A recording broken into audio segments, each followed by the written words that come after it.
안녕하십니까, 김승현 목사입니다. 오늘 사사기 5장에 나오는 드보라의 노래 그 두 번째 시간, 오늘 마지막 시간입니다. 오늘도 그림의 언어가 나오는데요. 김세현 교수님은 이것을 그림 언어라고 그렇게 말씀해 주셨는데요. 저는 저 나름대로 그림 메시지다, 그림을 그리듯이 보여주지만 그 속에 영적인 교훈이 담겨있는, 메시지가 담겨있는 그런 그림이다. 그래서 저는 이제 그림 메시지라고 그렇게 부릅니다.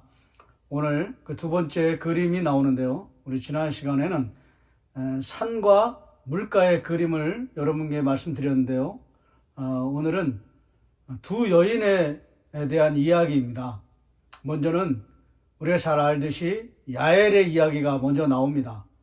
지난 시간에 말씀드린 것처럼 야엘은 하나님 나라를 위해서 헌신한 사람, 하나님 말씀에 순종한 사람, 그래서 시스라를 제거하고 시스라를 처리한 사람, 하나님의 백성의 공동체를 살리기 위해서 자신의 삶은 전적으로 드렸던, 온전히 헌신했던 그런 사람. 그래서 야빈의 군대장관 시스라를, 야빈 왕의 군대장관 시스라를 죽였던 그런 사람, 하나님으로부터 놀라운 은혜를 넘치도록 풍성하게 누렸던 사람이, 그 야엘에 대한 그 이야기를 지난번에 말씀드렸는데요. 오늘 이 드보라의 노래에도 이 야엘의 이야기가 또 나옵니다. 놀랍게도 24절부터 27절까지 나오는데요. 먼저 24절 말씀 보시면, 겐 사람 헤벨의 아내 야엘은, 이런 설명을 드렸습니다. 이방인이라는 거죠. 다른 여인들보다 복을 받을 것이니 장막에 있는 여인들보다 더욱 복을 받을 것이로다. 축복을 선포하죠. 드보라가요. 그 다음에 이제 25절에 보시면, 시스라가 물을 구하매 우유를 주되 곧 엉긴 우유를 귀한 그릇에 담아 주었고, 그 다음에 26절에 손으로 장막 말뚝을 잡으며 오른손에 일꾼들의 방망이를 들고 시스라를 쳐서 그의 머리를 뚫되 곧 그의 관자놀이를 꿰뚫었도다. 처리하는 장면도 제가 말씀을 드렸습니다. 자, 27절이 굉장히 중요합니다. 아주 독특합니다. 아주 문학적인 탁월성이 여기 나옵니다. 27절에 그가 그의 발 앞에 구부러지며 엎드려지고 쓰러졌고 그의 발 앞에서 구부러져 엎드려져서 그 구부러진 곳에 엎드려져 죽었도다. 읽기도 참 어려운데요. 굉장히 막 반복되는 용어들이, 두 단어가 막 서로 그냥 순환하면서 왔다 갔다 하면서 반복하는 그런 굉장히 문학적인 그런 심오한 독창성이 들어있는 그런 표현입니다. 아주 그냥 긴박하게 그렇게 처리했다 라고 하는 그런 내용인데요. 이 시스라는, 결론을 말씀드리면, 하나님의 나라에 헌신했기 때문에 하나님으로부터 놀라운 축복을 받았다. 그 드보라도 그렇게 평가하고 그렇게 노래하고 있지 않습니까? 이렇게 선포하고 있잖아요. 이게 바로 야엘의 그림입니다. 이런 그림이 또 하나 나오고요. 그 다음에 또 한 여인이 나오는데, 그거는 시스라의 이제 어머니입니다. 이거는 드보라가 실제로 본 게 아니라 그냥 상상하는 거예요.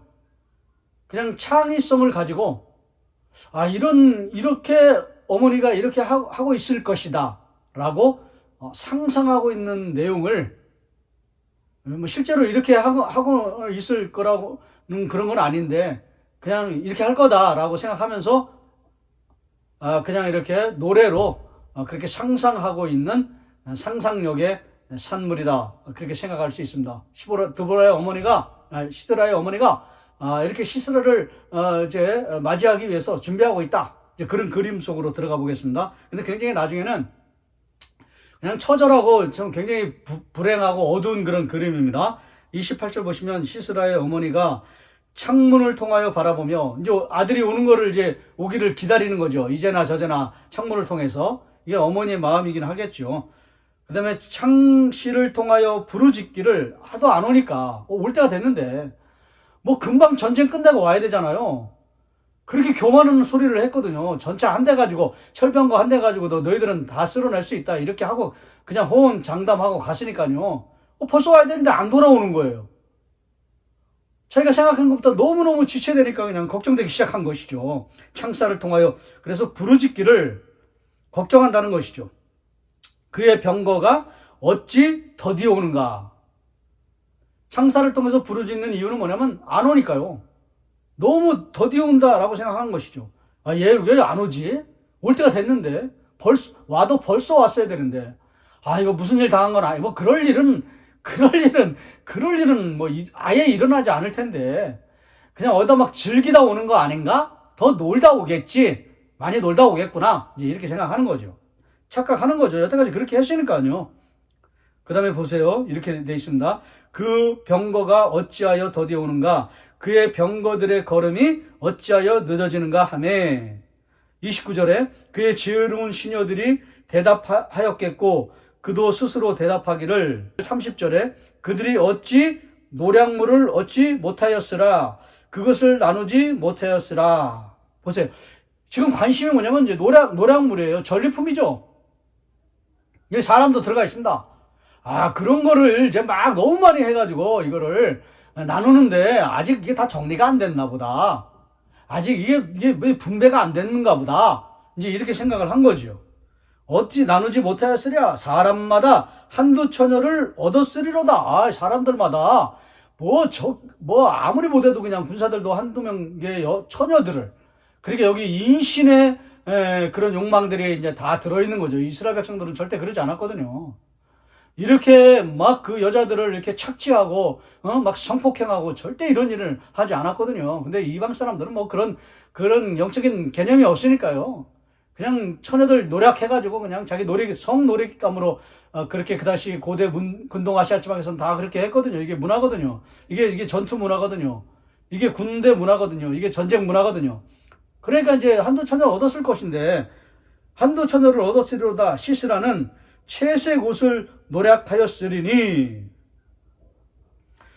그것은 수놓은 채색 옷이로다. 곧 양쪽에 수놓은 채색 옷이라니 노략한 자의 목에 꾸미리로다 하였으리라. 이렇게 지금 걱정하면서도 뭐 그냥 좀 있으면 오겠구나. 이렇게 어머니가 창문을 통해서 이렇게 아들 오기를 오매불망 기다리는 그런 그림을 드보라가 그려내고 있다는 것이죠. 결론은 어떻게 됐을까요? 여러분은 잘 아시는 것처럼 아들이 막 전리품 얻어가지고 조금 늦지만은 하루 이틀은 지체되지만은 그 하루 이틀 지나면은 이제 뭐 화려하게 채색 옷 입고 우리 아들이 대장군으로서 개선해서 오겠구나. 그렇게 기대했는데 그 기대가 여러분 아시잖아요. 무참히 깨진 거. 그냥 그 이방의 그 유목민이거든요. 그 야엘은요. 그 유목민의 그 힘없는 여인의 손에 그냥 아주 그냥 뭐 말도 안 되는 그런 죽음을 해가지고 장례를 치러가지고 돌아오는 그런 그림. 나중에 알잖아요. 자기 아들이 그 유목민의 그 여인의 방망이에 그냥 죽었다는 거를. 그런 고통의 그림이 나온다는 것이죠. 이런 두 그림을 역시 대조하고 있는 것입니다. 야엘의 삶을 살 것이냐, 아니면 시스라의 어머니와 같은 불행한 삶을 살 것이냐. 야엘은 축복의 삶이고 시스라의 어머님은 불행한 삶이라는 거죠. 어머님이 아니죠. 엄마는 불행한 삶을 살았다는 거죠. 그 그림을 보여주고 있는 것입니다. 야엘은 하나님 나라에 헌신했기 때문에, 하나님 말씀을 순종했기 때문에, 하나님의 공동체를 살리고 교회를 살리는 그런 헌신된 삶을 살았기 때문에 축복받은 그림으로, 시스라의 엄마는 그냥 욕심과 욕망에 사로잡혀서 눈에 보이는 건 전리품이거든요. 그 외에는 아무것도 없습니다. 그냥 그 전리품에 눈먼 그런 어머니로 그리다가 아들의 죽음을 맞이하게 되는, 그걸 보게 되는 불행한 그런 삶을 살다는 것이죠. 오늘 말씀에 어찌 보면 그 결론은 요한일서 2장 16절부터 17절까지 말씀이 오늘 말씀에 결론으로 정하는 것이 참 좋겠습니다. 요한일서 2장 16절 말씀 보시면 이는 세상에 있는 모든 것이 육신의 정욕과 안목의 정욕과 이생의 자랑이니. 세 가지죠. 육신의 정욕, 안목의 정욕, 이생의 자랑. 이 세 가지가 누구한테 다 있었습니까? 시스라의 엄마한테 다 있었던 거예요. 육신의 정욕, 안목의 정욕, 이생의 자랑. 이 세 가지 때문에 결국 망하게 된 것입니다. 다 아버지께로 온 것이 아니요 세상으로부터 온 것이라. 그러죠. 세상적인 마인드, 이 세 가지 마인드에 잡혀있다가 망한 것이죠. 시스라의 엄마는 17절에 이 세상도 그 정욕도 지나가되 오직 하나님의 뜻을 행하는 자는 누구요? 야엘이요. 하나님의 뜻을 행하는 자는 영원히 거하리로다. 할렐루야. 오늘 이 시스라의 노래 속에 이 두 개의 그림을 통해서 오늘 우리에게 주시는 교훈은 바로 이것입니다.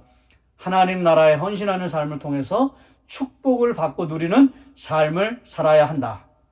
그냥 세상의 마인드 속에 빠져가지고 욕정과 욕심에 빠져가지고 불행한 삶을 살면 안 된다. 이렇게 딱 대조하고 있는 것입니다. 오늘 이 말씀을 근거로 해서, 이 말씀을 증거로 해서, 이 말씀을 토대로 해서 야엘과 같은 삶을 살기를 원합니다. 어찌하든지 하나님의 백성을 살리고 교회를 살리고 공동체를 살리고 헌신하는 삶을 살게 하여 주시옵소서. 그래서 결국은 하나님의 은혜를 받고 축복을 누리는 삶이 되기를 원합니다.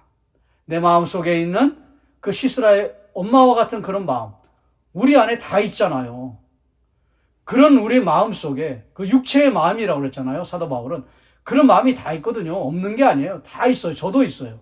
근데 이 마음을 누르고 이 마음을 어떤지 벗겨내려고 하고 이 마음을 씻어내려고 하고, 씻어낸다고 하는 표현이 더 정확한 표현이겠죠. 또 적합한 표현이겠죠. 그리스도의 보혈로 자꾸 씻어내려고 해서 야엘의 마음 쪽으로 우리의 마음과 중심이 자꾸 기울어서 하나님이 기뻐하시는 그런 삶을 살아내 드리는 저와 여러분이 되시기를 주의 이름으로 축원합니다.